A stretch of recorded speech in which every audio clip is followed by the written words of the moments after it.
Now it's your turn. Oh boy, it's test time. Pull out a piece of paper. No, I'm just teasing. But we're going to try, I want you guys to participate with this. What do you see here? So you're going to be, the first commandment is be systematic. The second one is find an old EKG. The third is clinical context. Watch out for bad data or strive for good data, and then get help if you need it. All right, so what's the rate? Between 4 and 5 boxes, so the rate is normal, right? It's between 60 and 75. Or you could do 1, 2, 3, 4, 5, 6, 7, 9, 10. It's going to be 60, 65. Okay, the axis, positive, positive. How about the intervals? This is tough, isn't it? The QRS is narrow, it's less than, so that's normal. And we know that the QT is less than half the RR interval. Okay, so the QT is normal. How about the PR interval? You don't see a P wave, do you? At least you don't think you see a P wave. Now P waves, do any of you have kids? Okay, P waves are like children. They love to play hide and seek. And this one is hiding somewhere. Do you see where it's hiding? It's hiding right there, right after the T wave. It loves to hide. Its favorite hiding place is in that T wave. So this is a long first degree AV block because the PR is fixed and it's almost 500 milliseconds. Look at this. It's 200, 400, 500. It's 580 milliseconds. If this rate were any faster, it'd be buried in the T wave. But you know that that's not a T wave because it's 2 biphasic right at the very end. So this is first degree AV block. Okay? All right, let's take a look at this one. What's the rate? And thanks for participating. So it's normal, isn't it? Almost slow. 1, 2, 3, 4, 5, so it's about 60. In fact, it says 63. Okay? The axis. Looks probably normal. So here it is. The R wave axis is minus 21, so that's still normal, isn't it? Okay? How about anything else? He's hypertensive at 180 over 70. And he's a little overweight, isn't he? His BMI is probably, oh, and he might as well be dead. He's 75 years old, isn't he? I mean, that's over the hill. That's even older than I am. Not much, okay? So what do you see? Is it regular?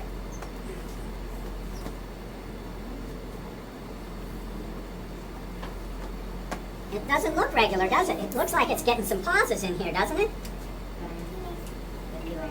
Now let's see. So you want to find that P wave, don't you? As Marriott used to say, cherchez le P. Find the P. My French is not any good, but you're looking. So there's a P wave, there's a P wave, there's a P wave, there's a P wave that doesn't conduct, does it? And then there's a P wave. PR gets longer, longer, longer, real long, drops here, doesn't it? And the PR shortens.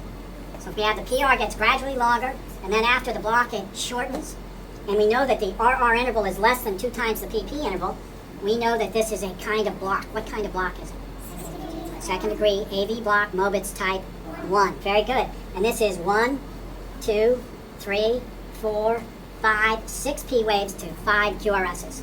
So that's Mobitz type 1, Venki-Bach rhythm. Very good. Okay.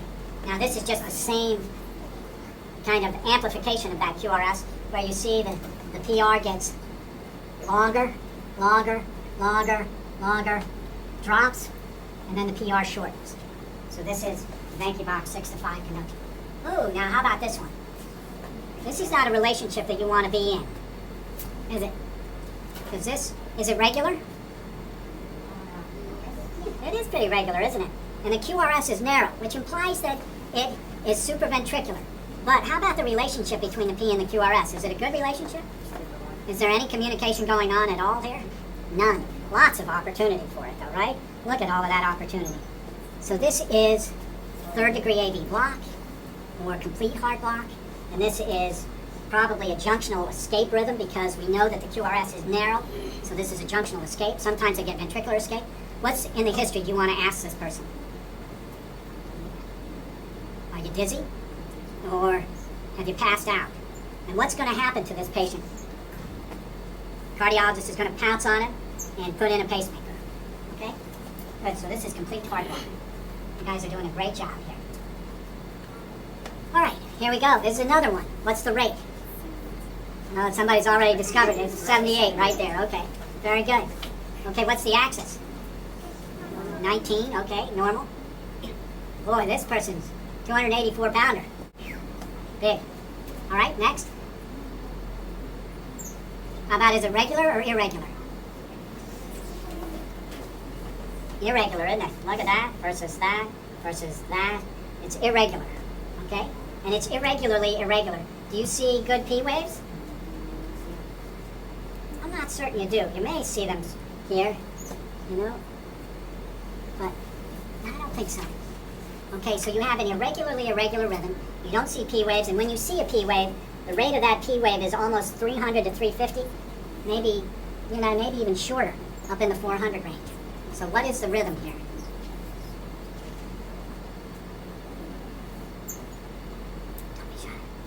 Atrial fibrillation, fabulous. So in other words, and you're going to think about anticoagulation in this person, you're going to think about rate control, and you're going to think about potentially putting them on an antiarrhythmic to get them back to rhythm. But other than this is atrial fibrillation, normal axis, the ST changes. Why do you think the QRS looks small in the precordial leads?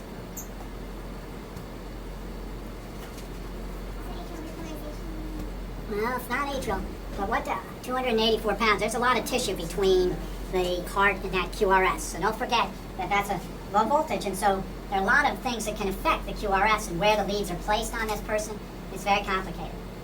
Okay, this person doesn't need a beta blocker because their rate is well controlled. It's less than a 90, so it's very good. All right, so this guy comes in and he's saying, man, doc, I don't feel good. I really feel crummy. I feel like, man, the Tums didn't work today. I'm feeling nauseated and real crummy. Can you help me? So you say, well, let's do an EKG just for the heck of it. And they hand you an EKG. You were getting ready to put this person on Nexium, right? PPI, proton pump inhibitor or something. However, when you get this EKG, what do you think of this EKG?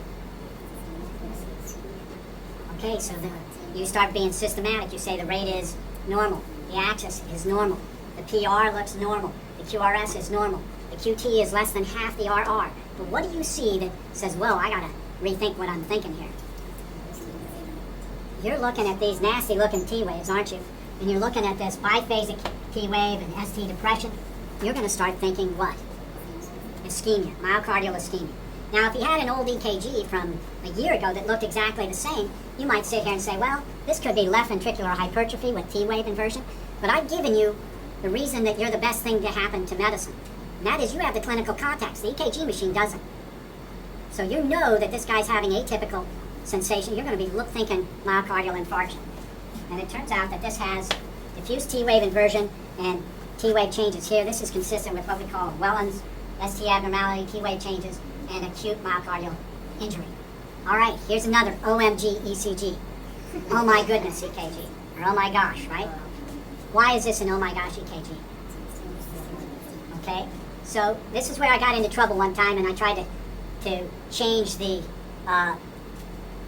systematic approach to cardiology, because really all I care about is the ST segments. The rest of it, take an hour to figure out. But really, all I care about is this guy going to die on me? And time is myocardial. So I said, listen, everybody, start with the ST segments and then move on to the EKG, once you cleared them. Boy, I got hissed out of the audience so fast. In fact, I lost my tail. Anyway, so the long and the short of it is you can be systematic, but don't forget those ST. Don't spend an hour. Spend a few minutes being systematic, and then what catches your eye here? Where is the ST elevation? 2, 3, AVF with, what do we call that? Reciprocal changes in 1 and AVL. So which artery is this? Right coronary artery, inferior infarction. So you're going to be thinking with a right coronary artery, it can sometimes supply the posterior wall, it can supply the AV node, and it can also give the RV branch. So you're going to look for potential right ventricular infarction, or lateral infarction, or posterior infarction. So this is a right coronary artery lesion, elevation, reciprocal changes in 1 and AVL. All right, how about this one? Oh, doc, man, I feel like there's an elephant sitting on my chest. Can you save me? So, say, well, here, chew these 2 aspirin, okay? And then I'm gonna, maybe I'll put some oxygen on you, give you some morphine, and we'll give you maybe some nitroglycerin, depending on what his blood pressure is, whether or not he's taken Viagra. within the last 6 hours, or Cialis a couple days, okay? Because what do you see here? The rate is normal. The axis is normal. The intervals are normal. But what do you see that gets your eye? Very good. A little timid and shy. Hasn't quite understood why you're the best thing to add to medicine and to cardiology. But we have ST elevation in 1 and AVL. But more importantly, look at across the precordium. These are unhappy. If you put a line there, and this is unhappy faced ST elevation. This is acute anterior infarction. Which artery do you think this is? Left anterior descending artery. All right, thanks for participating. Let's see what they said. Sinus rhythm with anterior interlateral ST with cyclical changes in 2, 3, and AVF. This is an LAD infarct. How about this one? I'll give you the rate is 64. The axis is normal 65. What do you see? Don't be shy, Dr. Kim. ST elevation in with in 1 and AVL. This is which artery? Very good. So you're going to look for posterior changes, maybe an inferior posterior MI. You're going to look for AV nodal conduction abnormalities. Maybe there's a first degree AV block. You're going to look for Venki-Bach. And then you might get right-sided leads. Okay. All right, how about this one? This guy comes in, he's here preoperatively, wants to get his hip operated on, and the anesthesiologist says, hey, I think we need to do something about this guy. He's kind of old like I am, a little demented like I am. So what do you do with him? So, systematic. The rate is normal. Okay. The axis is, who said right? Let's see, up in 1, down in, so there's left axis deviation. Okay, what are 3 causes of left axis deviation? Left anterior fascicular block, LVH, and old inferior MI. All right, do we have any of those here?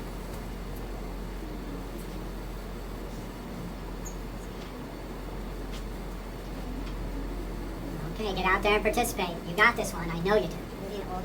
Okay, so you're saying that there's a Q in 2, 3, and AVF, and also Q's laterally. So this is, how do you know it's old though? So I honestly saw an upside down T wave, and for some reason my head Said it was old. said that earlier. Well, would you rather be good or would you rather be lucky? Lucky. You can always get good, but lucky is really the best part. You know, if you had a choice, now I'd rather get both. But anyway, so you have Q waves here. You don't know when that infarction occurred. It could be yesterday, could be months ago, unless you have an old EKG, right? But you know. So we now have a cause for left axis deviation. We have lateral, inferior lateral ST changes. Which artery is this again?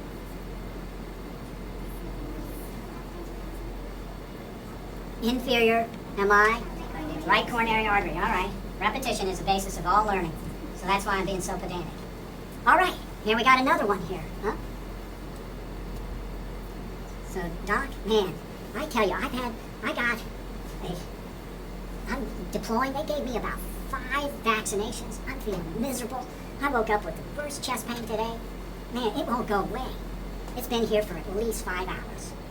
And they, man, my left arm hurts. I got a big sore here from that smallpox vaccination. This is just, my life is miserable.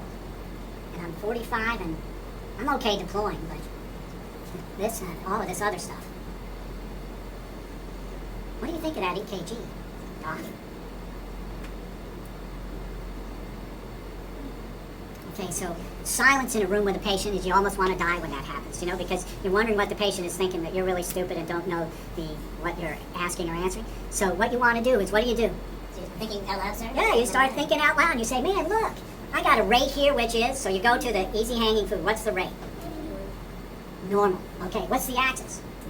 Okay, and then you start looking at the intervals. Normal. Okay, now you're collecting your thoughts, and the patient's saying, man, you're really smart, Doc. I could never read one of these. Your confidence is there. What are you thinking? Looks like ST elevation. Yes, where? 2. 1,